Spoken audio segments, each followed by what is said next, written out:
नमस्कार।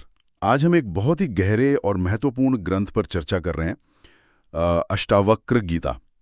इसे अक्सर मुक्ति का सार कहा जाता है और हमारी सामग्री भी ये बताती है। ये ग्रंथ सीधे एक बुनियादी सवाल उठाता है ना, कि क्या हमारी आत्मा सच में बंधी हुई है या फिर ये बंधन सिर्फ एक भ्रम है और हम स्वभाव से ही हमेशा से आज़ाद हैं। ये सवाल बहुत अहम है। ये ज्ञान हमें मिलता है एक संवाद से, एक बातचीत के रूप में। हाँ, ऋषि अष्टावक्र और राजा जनक के बीच हुई एक अद्भुत बातचीत। और कहते हैं कि ये अद्वैत वेदांत का मतलब जो सबेक है वाला दर्शन है। ये उसका एक बहुत खास, एक अनूठा रत्न माना जाता है इसे। तो चलिए, हमें जो सामग्री मिली है उसके आधार पर इस गहरे संवाद की परतों को खोलने की कोशिश करते हैं। देखते हैं कि ये आज भी हमारे लिए क्या मायने रखता है। बिल्कुल। और ये जानना जरूरी है कि ये संवाद सिर्फ कोई फिलॉसफिकल डिबेट नहीं है। अच्छा। हाँ, ये सीधे आत्मज्ञान और भ्रम से बाहर निकलने का रास्ता दिखाता है। ये अनुभव पर आधारित ज्ञान है, मतलब जिसे जीकर ही जाना जा सकता है। ठीक है, तो शुरुआत करते हैं उन दो किरदारों से जिनके बीच ये संवाद हुआ। ये जानना दिलचस्प है कि ये ज्ञान किन लोगों के बीच और कैसे सामने आया। एक तरफ हैं ऋषि अष्टावक्र। कहते हैं कि उनका शरीर 8 जगहों से टेढ़ा था। हाँ, शारीरिक रूप से वो पूर्ण नहीं दिखते थे, ऐसा वर्णन मिलता है। लेकिन उनका ज्ञान वो तो असीम था, है ना, जिसकी कोई सीमा नहीं। और दूसरी तरफ है राजा जनक।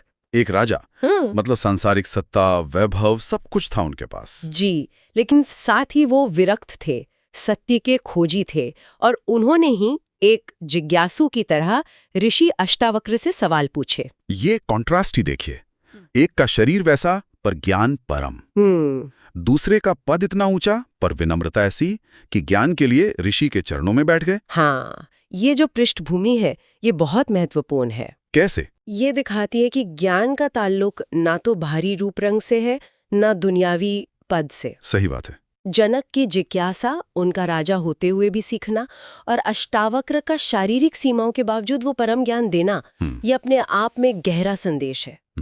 और ये कोई छोटी मोटी बातचीत नहीं थी। इसमें करीब 20 अध्याय हैं और लगभग 298 श्लोक बताए गए हैं। ये अद्वैत वेदांत के मुख्य संवादों में से है। तो फिर इस गहरे संवाद के मुख्य बिंदु क्या हैं? कहाँ से शुरू करें इसे समझना?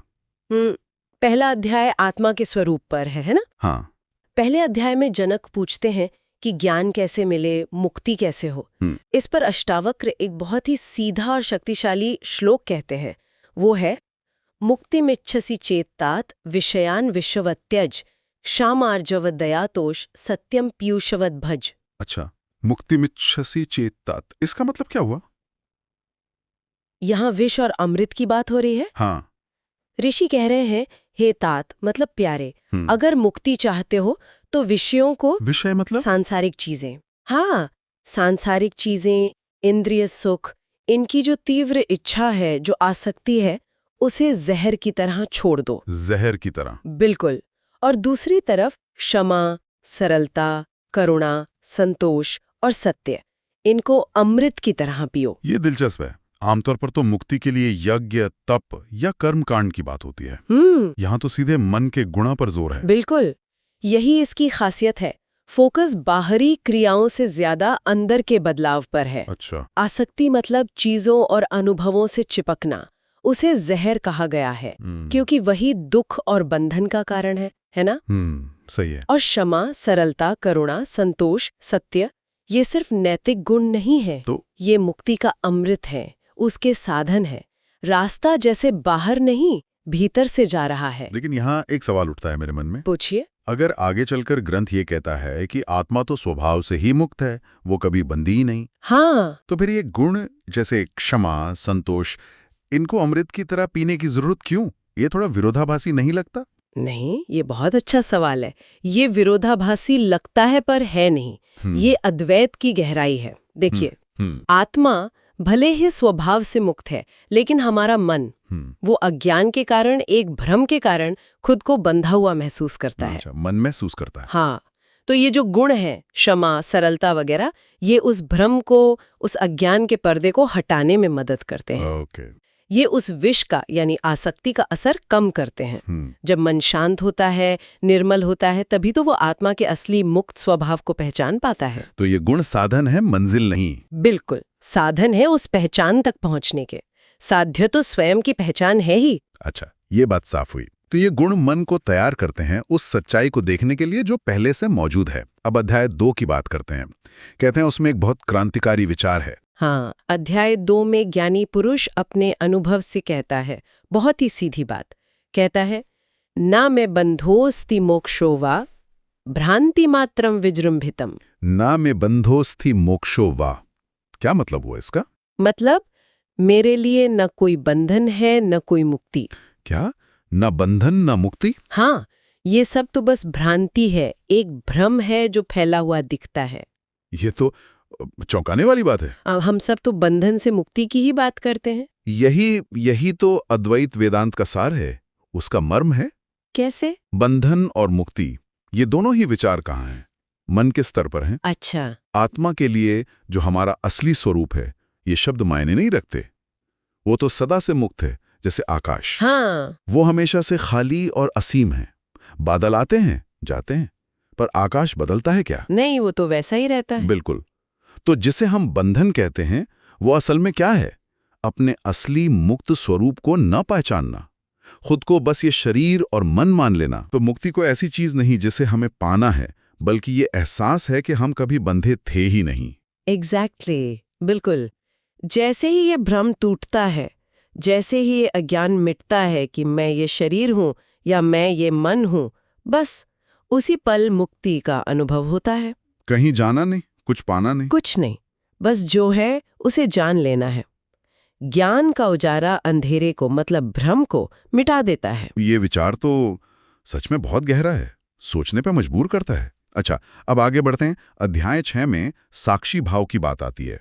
ये साक्षी भाव क्या है? साक्षी भाव का विचार भी इसी समझ से जुड़ा है। एक श्लोक है जिसका एक रूप पहले भी आया था, ना हम देहो न मे देहो बोधो अहम इति निश्चयः। ना हम देहो। मूल भाव ये है, मैं न ये शरीर हूं न ये शरीर मेरा है। मैं मन भी नहीं, बुद्धि भी नहीं। तो फिर मैं क्या हूं? मैं तो केवल बोध स्वरूप हूं, जानने वाला, देखने वाला चैतन्य हूं। साक्षी यानी गवाह या देखने वाला। तो साक्षी भाव का मतलब हुआ खुद को सिर्फ एक देखने वाला समझना। हाँ बिल्कुल। जीवन में जो कुछ भी हो रहा है, शरीर में कोई सेंसेशन हो रही है, मन में विचार आ रहे हैं, भावनाएं उठ रही हैं, बाहर कोई घटना घट रही है, उन सबको बस देखना, बिना किसी जजमेंट के, बिना उनसे जुड़े या उलझे। जैसे कोई नदी किनारे बैठकर बस पानी के बहाव को देख रहा हो। कर्ता या भुगता होने के भाव से हटकर। हाँ, उस भाव से हटकर दृष्टा या साक्षी बन जाना। ये सुनने में तो बड़ा शांत लगता है, पर क्या ये प्रैक्टिकल है? मतलब करने में तो शायद बहुत मुश्किल हो। क्या ऐसा हो सकता है कि सुख दुख आए और हम उनसे प्रभावित ही ना हो? देखिए, मुश्किल लग सकता है शुरू में, लेकिन अभ्यास से संभव होता है। अच्छा। जब हम साक्षी भाव में स्थित होने लगते हैं तो हम ये पहचान पाते हैं कि सुख दुख शरीर और मन के स्तर पर होने वाली घटनाएं हैं। वो आते जाते रहते हैं, लेकिन मैं जो देखने वाला हूँ वो उनसे अलग है, शांत है, स्थिर है।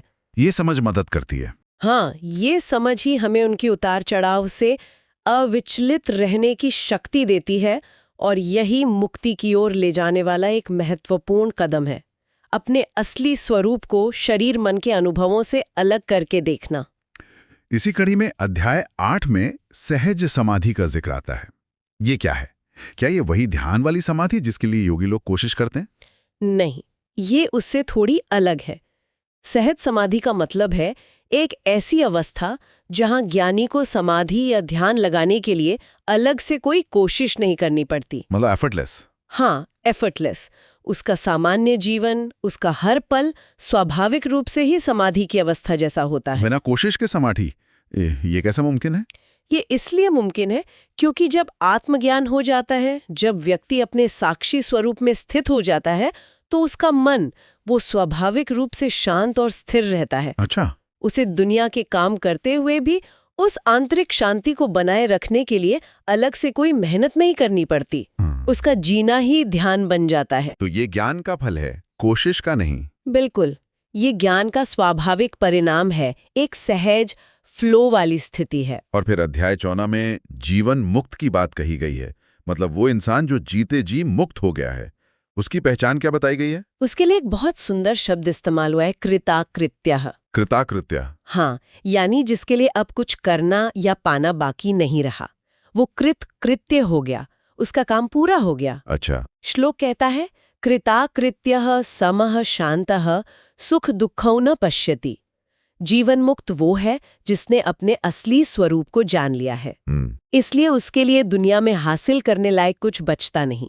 वो शांत रहता है और सुख दुख में संभाव रखता है। संभाव यानी समान रहता है, विचलित नहीं होता। हाँ, बिल्कुल। लेकिन वो जो कहा सुख दुःखौ न पश्यति, क्या इसका मतलब है कि उसे सुख दुख महसूस ही नहीं होते? नहीं, ऐसा नहीं है कि महसूस नहीं होते। देखिए, शरीर और मन के स्तर पर संवेदनाएं तो होंगी ही। हाँ, वो तो स्वाभाविक है। लेकिन वो उनसे तादात्म्य नहीं करता, मतलब उनसे जुड़ता नहीं। वो जानता है कि ये बादल की तरह हैं, आते हैं जाते हैं, जबकि वो खुद आकाश की तरह स्थिर है, अछूता है। अच्छा, देखता है पर बंधता नहीं। एग्जैक्टली। इसलिए वो सुख में बहुत खुश नहीं होता, दुख में डूबता नहीं। वो द्वंद्वों से, मतलब जोड़ियों से परे हो जाता है। ये साक्षी भाव की ही एक पक्की अवस्था है। समझ गया।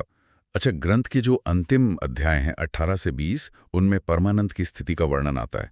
वहां अष्टावक्र क्या कहते हैं? हाँ, वहाँ ज्ञान अपनी चरम सीमा पर पहुँचता है। ज्ञानी का अनुभव क्या होता है वो बताया गया है। वो अनुभव करता है, मैं अनंत हूँ, अचल हूँ, शुद्ध चैतन्य यानी ब्रह्म हूँ। मैं ब्रह्म हूँ। हाँ, मुझ में न कुछ आता है न कुछ जाता है। ये अपने छोटे मैं यानी शरीर, मन, अहंकार वाले भाव से पूरी तरह ऊपर उठ जाना है। और अपने असली अनंत कभी न बदलने वाली स्वरूप का अनुभव करना। बिल्कुल। ये तो पूरी तरह से एकात्म भाव हो गया, जहां कोई दूसरा है ही नहीं। जी, यही अद्वैत है, जहाँ जानने वाला ज्ञाता, जिसे जाना जा रहा है ज्ञेय, और जानने की प्रक्रिया ज्ञान, ये तीनों एक हो जाते हैं। मैं और ब्रह्म का भेद मिट जाता है। हाँ, ये परम शांति और आनंद की स्थिति है। शब्दों में बताना मुश्किल है, ये अनुभव की बात है। ये बात भी कही गई है कि अष्टावक्र गीता सिर्फ कोई थ्योरी या दर्शन नहीं है, नहीं, बिल्कुल नहीं। बल्कि ये सीधे अनुभव की बात करती है। और शंकराचार्य के अद्वैत वेदांत की जड़ें भी यहीं मिलती हैं। हाँ, ये बहुत महत्वपूर्ण पॉइंट है। ये ग्रंथ किसी स्वर्ग नरक या किसी बाहरी भगवान पर फोकस नहीं करता। तो किस पर करता है? ये यहीं इसी क्षण अपने भीतर अपने असली स्वरूप को पहचानने का सीधा रास्ता बताता है। इसकी भाषा बहुत डायरेक्ट है, बेबाक है। और शंकराचार्य? जहां तक शंकराचार्य की बात है, उन्होंने अद्वैत वेदांत को तर्क और शास्त्रों के आधार पर बहुत व्यवस्थित किया, इसमें कोई शक नहीं। लेकिन जो मूल बीज है, जो फंडामेंटल इंसाइट है, वो अष्टावक्र गीता जैसे प्राचीन ग्रंथों में बहुत साफ दिखाई देती है। ये ग्रंथ उस परंपरा की नींव में है। तो अगर हम आज के संदर्भ में देखें, हाँ, आजकल की जो भागदौड़ भरी जिंदगी है, हाँ, उसके लिए इस ग्रंथ से प्रैक्टिकल सीख क्या मिलती है? क्या सिर्फ यही कि हम आत्मा हैं और मुक्त हैं, बस जान लो? ये जानना तो खैर बुनियाद है, लेकिन प्रैक्टिकल सीख है उस जानने तक पहुंचने का रास्ता। और वो रास्ता क्या है? वो रास्ता है साक्षी भाव का अभ्यास। अच्छा, साक्षी भाव। हाँ, आज जब हम सब तरफ से सूचनाओं से घिरे हैं, तनाव और चिंता इतनी आम हो गई है, तब साक्षी भाव हमें अपने विचारों, अपनी भावनाओं और आसपास की जो भी उथल-पुथल है, उससे एक हेल्दी डिस्टेंस बनाने में मदद करता है। ये दूरी कैसे मदद करती है? देखिए, जब हम घटनाओं को और अपनी रिएक्शंस को बिना उनसे उलझे बस देखना सीखते हैं, तो हम आवेग में बहने से बचते हैं। हम ज्यादा शांति से, ज्यादा स्पष्टता से चीजों को देख पाते हैं, निर्णय ले पाते हैं। ये हमें सिखाता है कि बाहर चाहे जो भी चल रहा हो, हाँ, हम अपने अंदर एक शांत कोना बनाए रख सकते हैं। बिल्कुल। ये एक तरह का मेंटल शेल्टर है जो हमें रोजमर्रा की चुनौतियों का सामना करने की ताकत देता है। ये सिर्फ कोई आध्यात्मिक साधना नहीं है, बल्कि मेंटल हेल्थ और इमोशनल बैलेंस के लिए भी एक बहुत शक्तिशाली टूल बन सकता है। यानी ग्रंथ का संदेश सिर्फ ये नहीं कि तुम मुक्त हो, नहीं, बल्कि ये भी कि तुम उस मुक्ति को अभी यहीं अनुभव कर सकते हो, साक्षी बनकर। बिल्कुल। मुक्ति कोई भविष्य में मिलने वाली चीज नहीं है, वो हमारा स्वभाव है, हमारी आज की सच्चाई है। जरूरत है बस उस पर पड़े पर्दे को हटाने की। हाँ, अज्ञान के पर्दे को। और साक्षी भाव उस पर्दे को हटाने का एक बहुत कारगर तरीका है। सजग होकर, बिना जजमेंट के अपने अनुभवों को देखना सीखना यही कुंजी है। तो कुल मिलाकर इस पूरी चर्चा से जो बात उभर कर आ रही है वो ये है कि अष्टावक्र गीता हमें सीधे हमारे असली मुक्त स्वरूप की ओर इशारा करती है। हाँ, ये बताती है कि जिसे हम बंधन समझते हैं वो ज्यादातर हमारे मन का बनाया हुआ खेल है। बिल्कुल मन का खेल। और साक्षी भाव वो नजर है, वो दृष्टिकोण है जिससे हम इस खेल को देख सकते हैं और इससे ऊपर उठ सकते हैं। हाँ, ये हमें अपने भीतर छिपे अनंत आकाश को पहचानने का एक तरह से निमंत्रण देती है। और यहाँ एक विचारणीय प्रश्न उठता है इस पूरी बातचीत के बाद। क्या असल में हमें क्या चीज बांधती है? क्या बाहर की परिस्थितियां, चुनौतियां वो सबसे बड़ा बंधन है, या फिर हमारा अपने इस नश्वर शरीर और चंचल मन के साथ जो गहरा तादात्म्य है, ये मान लेना कि बस मैं यही हूं। और अगर ये पहचान, ये मैंपन सचमुच घुल जाए तो क्या होता है, क्या बचता है? ये सवाल, हाँ, ये सवाल शायद हमें अपने भीतर और गहरे उतरने की प्रेरणा दे सकता है। सोचने के लिए छोड़ जाते हैं इसे।